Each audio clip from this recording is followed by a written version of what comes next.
बोलिए मेरे बांके बिहारी लाल की जय। आप सभी को जय श्री राधे। मैं विशाल शर्मा आपके सामने आज हम श्री कृष्ण जन्माष्टमी व्रत की कथा के ऊपर बात करने जा रहे हैं कि किस प्रकार से भगवान श्री कृष्ण की जन्माष्टमी को बनाएं तथा इसकी सुंदर कथा क्या है। एक समय श्री सुज्जी महाराज से शौनकादि 88,000 ऋषि पूछने लगे कि हे सुज्जी महाराज, आप कृपया करके हमें ऐसे व्रत का उपदेश करें जिसके करने से हमारा जीवन सफल हो जाए। तो सुज्जी महाराज कहने लगे, ऐसे ही सुंदर व्रत को मैं तुमसे कहने जा रहा हूं। भगवान श्री कृष्ण के कृष्ण जन्माष्टमी का व्रत ये करोड़ों एकादशी के बराबर है। हमने हमारे लाखों जीवन में जितनी भी करोड़ों बार एकादशी धारण की हो, उन सब के बराबर ये एक व्रत मात्र जन्माष्टमी का है। केवल एक जन्माष्टमी व्रत करने से हमें करोड़ों एकादशी का फल लगता है तथा हमारे जन्म जन्मांतर के सहस्त्रों जन्मों के हजारों जन्मों के पाप केवल जन्माष्टमी व्रत से नष्ट हो जाते हैं। तो श्री शौनकादि 88,000 ऋषि पूछने लगे कि हे सुज्जी महाराज, कृपया करके आप हमें इसकी कथा सुनाएं, किस प्रकार से इस व्रत को धारण किया जाता है। तो सुज्जी महाराज कहने लगे, जो कथा श्री नारद जी ने इंद्र जी को सुनाई थी वही कथा मैं तुमसे सुनाता हूं। एक समय जब पृथ्वी चारों तरफ से पाप से कांप रही थी, जब राजा उग्रसेन का पुत्र कंस चारों तरफ पाप को फैला रहा था, चारों तरफ उसके अत्याचार से धर्म लुप्त हो रहा था, तो एक बार पृथ्वी गौ माता का रूप बनाकर भगवान नारायण की शरण में पहुंची। भगवान नारायण के शरण में जाकर कहने लगी कि हे प्रभु, आप हमारी रक्षा करें, क्योंकि आपका संकल्प है धर्म की स्थापना करना। पृथ्वी की यह पुकार सुनकर भगवान श्री नारायण ने सभी देवी देवताओं को यदु वंश में अवतार लेने को कहा।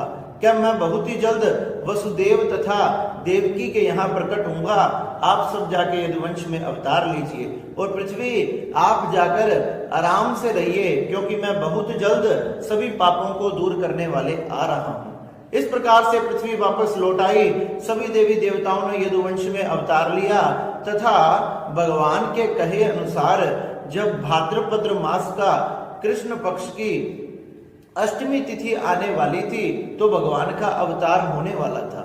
उससे पहले कंस की एकमात्र बहन देवकी थी। उन्होंने बड़ी ही धूमधाम के साथ सोचने लगा कि प्रजा में मैंने बहुत से पाप किए हैं, अब ऐसा कौन सा काम करूं जिससे मेरी प्रशंसा हो। उसने अपनी बहन देवकी का विवाह वसुदेव के साथ किया तथा बड़ा ही धन दौलत, राजपाट आदि, हाथी घोड़े बैल आदि उसके दहेज में वसुदेव जी को दिए। जब वसुदेव जी को ये दिए तो वसुदेव जी जब देवकी को लेकर जा रहे थे तो कंस उन्हें छोड़ने जा रहा था। आकाशवाणी हुई कि हे कंस, हे मूर्ख, हे दुष्ट, हे पापी, जिस बहन को तू इतने प्रसन्न होकर विदा कर रहा है, इसका 8वां पुत्र ही तेरा काल होगा। आकाशवाणी की बात सुनकर उसी समय कंस ने अपनी तलवार को उठाया और देवकी के केशों को पकड़ता हुआ उसे घसीटने लगा, पीटने लगा, मारने लगा। जैसे ही तलवार से उसका सिर काटने वाला था, वसुदेव ने रोक दिया। उनको स्त्री धर्म के बारे में बताया कि कभी भी किसी भी स्त्री ने चाहे कोई भी पाप किया हो, चाहे वो कैसी भी दशा में हो, वो वध के योग्य नहीं होती। इसलिए हे कंस, मैं तुम्हारे चरणों में प्रार्थना करता हूँ, इसके द्वारा जितने भी पुत्र प्रकट होंगे मैं तुम्हें ला कर दूंगा।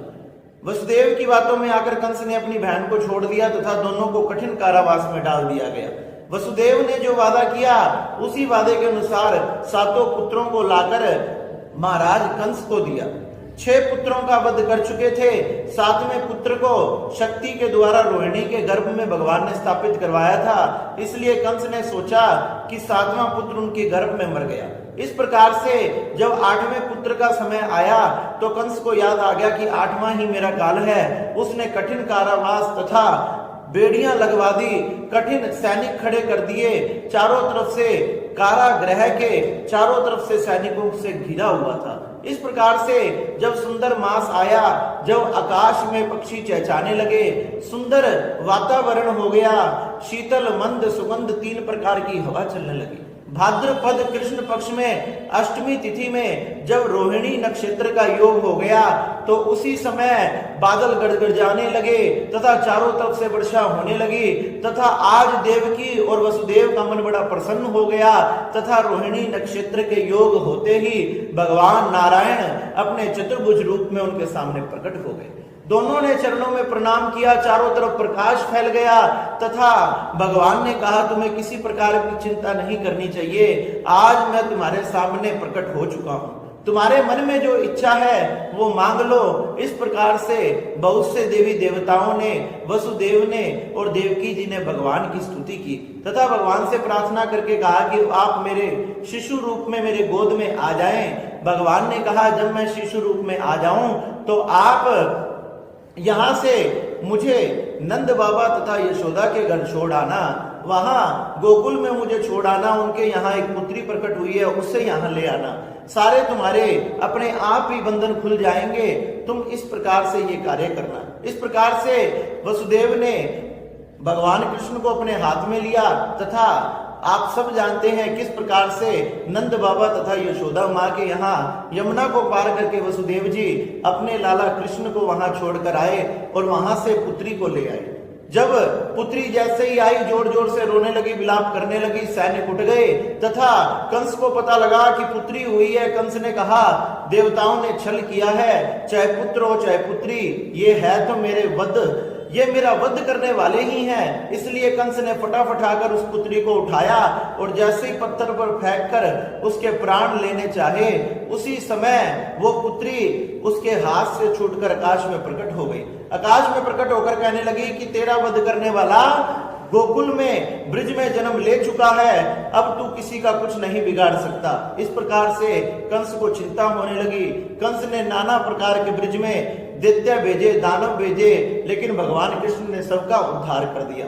धीरे धीरे समय ये आया कि एक दिन कंस ने महान एक यज्ञ रखा, उसमें अक्रूर जी को भेजकर भगवान कृष्ण को बुलाया और भगवान कृष्ण ने नाना प्रकार की लीलाएं मथुरा में आकर की तथा उन लीलाओं को संपन्न करके देखते ही देखते सबके उस मथुरा में उस महलों के अंदर से अपने मामा कंस को केशों से पकड़कर जमीन पर ऐसा पटका कि उसी समय उसके प्राण निकल गए।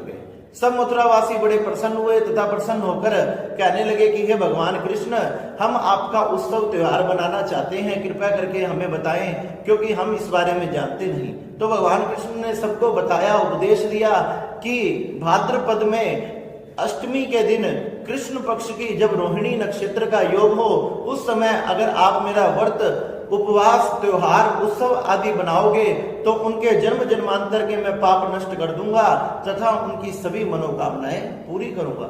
इस प्रकार से धूमधाम से भगवान कृष्ण की जन्माष्टमी का उत्सव बनाना चाहिए। भगवान खुद स्नान कर शुद्ध वस्त्रों को पहनकर हाथ में जल तथा अक्षत लेकर भगवान के व्रत का संकल्प करें। भगवान को गंगा जल आदि से, पंचामृत आदि से अभिषेक करवाएं, सुंदर वस्त्र पहनाएं, सुंदर माला, फल आदि भगवान को समर्पित करें। भगवान को समर्पित करके भगवान के सामने कीर्तन भजन आदि करें तथा भगवान के नाना प्रकार के मंत्रों से भगवान का पूजन करें। इस प्रकार से जो भी भगवान का ये व्रत, भगवान का ये उत्सव धूमधाम से बनाता है, भगवान उस पर अत्यंत कृपा करते हैं तथा भगवान उसके सदा सदा के लिए प्रिय हो जाते हैं। इसलिए आप भी ये जन्माष्टमी का व्रत का उपवास जरूर रखें तथा धूमधाम से अपने घर में भगवान के श्री कृष्ण जन्माष्टमी का उत्सव बनाएं।